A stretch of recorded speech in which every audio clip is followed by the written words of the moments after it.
Hello everyone, आज हम लोग पढ़ने वाले हैं इम्प्लांटेशन के बारे में। हम लोगों ने फर्टिलाइजेशन के अलग अलग इवेंट्स पढ़ लिए हैं। एक्रोसोमल कॉर्टिकल रिएक्शन और कैरियोगैमी हमने कंप्लीट कर ली है। क्लीवेज हमारी हो गई है। The next step to cleavage is implantation.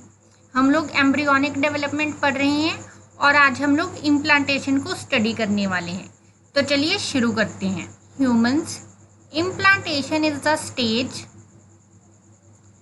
of pregnancy at which the embryo adheres to the wall of uterus।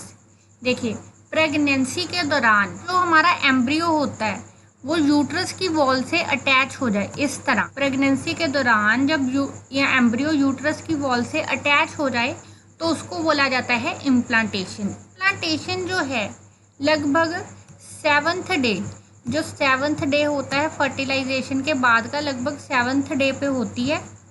और जब तक इम्प्लांटेशन ना हो जाए तब तक जो प्रेगनेंसी है वो फाइनल नहीं मानी जाती, क्योंकि अगर एम्ब्रियो की इम्प्लांटेशन होगी, एम्ब्रियो इम्प्लांट होगा, तभी उसकी फर्दर डेवलपमेंट पॉसिबल है, अदरवाइज उसकी डेवलपमेंट नहीं हो सकती।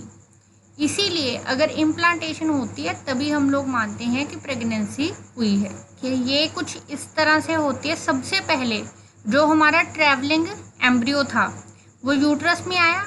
अब जैसे ही वो यूट्रस में आया तो एंडोमीट्रियम से जाके कनेक्ट हो, एंडोमीट्रियम के कांटेक्ट में आया और एंडोमीट्रियम को उसने टच किया। अब इसमें एक चीज़ ध्यान रखने वाली है, मैंने आपको बताया था कि जो एम्ब्रियो होता है, एम्ब्रियो के 2 पार्ट्स होते हैं। एक तो होता है इनर सेल मास और दूसरी होती है ट्रोपोब्लास्ट लेयर। तो एक चीज़ आपको हमेशा याद रखनी है कि जो इनर सेल मास होगा, जैसे कि ये फर्स्ट जो पिक्चर है, आगे भी सभी में ऐसे ही है कि जो इनर सेल मास होगा वो एंडोमीट्रियम के ऑपोजिट डायरेक्शन में होगा।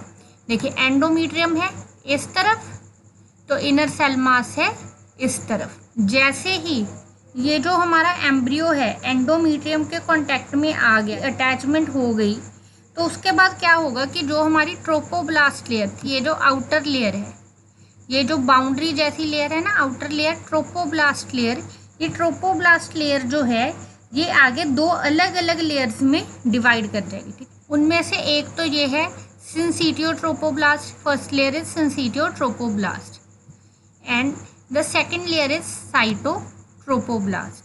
देखिए, ये जो लेयर है, ये जो डिस्टिंग्विश सेल्स की लेयर है, इधर देखिए, ये जो पूरे डिस्टिंग्विश सेल्स बने हुए हैं, ये जो लेयर है ये है साइटोट्रोपोब्लास्ट।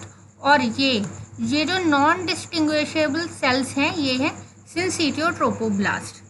तो जो ट्रोपोब्लास्ट था उसमें से ये 2 अलग अलग लेयर्स बन गई। अब ये जो 2 लेयर्स फॉर्म हुई, इन दोनों लेयर्स का बहुत ही इम्पोर्टेंट रोल है इम्प्लांटेशन में। वो कैसे कि ये जो साइटोट्रोपोब्लास्ट है ये एम्ब्रियो को मैटरनल ब्लड वेसल्स पेनिट्रेट करने में हेल्प करती है। मैटरनल ब्लड वेसल्स को पेनिट्रेट करने के बाद जो मैटरनल ब्लड है उसको एम्ब्रियो में एनरूट कर लिया जाता है।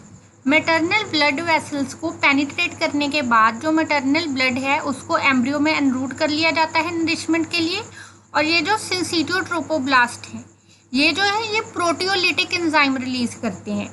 प्रोटियोलिटिक एंजाइम का काम क्या है कि जब एम्ब्रियो और यूट्रस की वॉल की अटैचमेंट हो जाती है तो वहाँ पे एक पिट, ये देखिए ये वाला जो स्ट्रक्चर है, एक पिट का फॉर्म होना ज़रूरी है। एक पिट का फॉर्म होना ज़रूरी है ताकि जो एम्ब्रियो है वो अपने आप को अच्छे से अकोमोडेट कर पाए। तो उसके लिए ज़रूरी है कि जो एंडोमीट्रियम की वॉल है, कि जो यूट्रस की एंडोमीट्रियम लेयर है उसको थोड़ा सा डिग्रेड करके, थोड़ा सा उसको इरोड करके जो एम्ब्रियो है वो अपने आप को एंडोमीट्रियम लेयर में एम्बेड कर पाए। तो उस काम के लिए जो एंजाइम्स चाहिए होते हैं वो रिलीज करता है ये सिंसिटियोट्रोपोब्लास्ट। अब उसके बाद क्या होता है कि जो हमारा इम्प्लांटेशन वाला एम्ब्रियो का स्टेज होता है, यानी कि ब्लास्टोसिस्ट। ब्लास्टोसिस्ट में 2 ब्लास्टोसिस्ट था। अब ये तो हमने ट्रोपोब्लास्ट की लेयर्स की बात कर ली। ट्रोपोब्लास्ट की लेयर्स के बाद आ जाता है इनर सेल मास।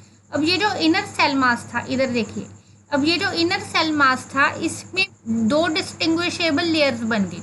एक तो ये है एपिब्लास्ट, ये जो ब्लू कलर में है ये है एपिब्लास्ट, और ये जो येलो कलर में है ये है हाइपोब्लास्ट।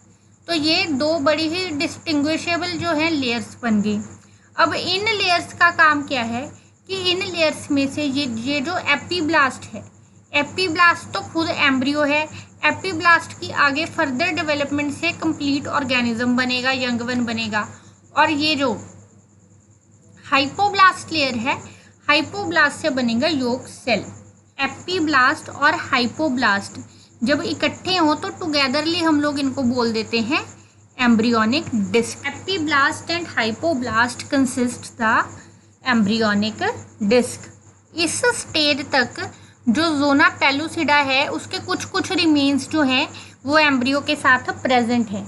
अब उनका क्या काम है कि जो जोना पेलुसिडा के थोड़े से रिमेन्स हैं वो एम्ब्रियो को हेल्प करते हैं सही लोकेशन का जांचने में, सबकी अच्छी लोकेशन कौन सी है इम्प्लांटेशन में। जो जोना पेलुसिडा है वो एम्ब्रियो को गलत जगह पे इम्प्लांट नहीं होने देता। मान लीजिए अगर एम्ब्रियो जो है किसी गलत जगह पे इम्प्लांट होने की कोशिश करे तो जो जोना पेलुसिडा है वो एम्ब्रियो को एक्सपोजर ही नहीं देता कि वो वहाँ पे अपने फेगोसाइटोटिक सेल की वजह से साइटोटिक सेल्स की हेल्प से इम्प्लांट हो सके। और दूसरी चीज़ ये जो ट्रोपोब्लास्टिक सेल्स है, जो आउटर लेयर थी ट्रोपोब्लास्टिक सेल, ये जो ट्रोपोब्लास्टिक सेल्स हैं ये HCG यानी कि human chronic gonadotropin hormones release करते हैं। अब ये जो ह्यूमन क्रॉनिक गोनेडोट्रोपिन हार्मोन्स हैं इनका वही रोल है जो कि LH का होता है, ल्यूटिनाइजिंग हार्मोन का। इसके अलावा जो ह्यूमन क्रॉनिक गोनेडोट्रोपिन हार्मोन्स हैं ये कॉर्पस ल्यूटियम को मेंटेन करके रखते हैं ताकि जो प्रोजेस्टेरॉन है उसकी सिक्रीशन होती रहे। और जो प्रोजेस्टेरॉन है वो इन टर्न एंडोमीट्रियम लेयर है, एंडोमीट्रियम को मेंटेन करके रखता है, उसकी रिपेयर करता रहता है। और ये जो प्रोजेस्टेरॉन है इसी की वजह से म्यूक्रिशन की एक्सेसिव सिक्रीशन होती है और वही म्यूकस जो है वो प्रेगनेंसी के दौरान प्रोटेक्टिव प्लग का काम करता है। तो आज के लिए बस इतना ही। अगर आपको आज का लेक्चर अच्छा लगा हो तो इस वीडियो को लाइक करें, अपने दोस्तों में शेयर करें और हमारे चैनल पाकवे एजुकेशन नेटवर्क को सब्सक्राइब ज़रूर करें।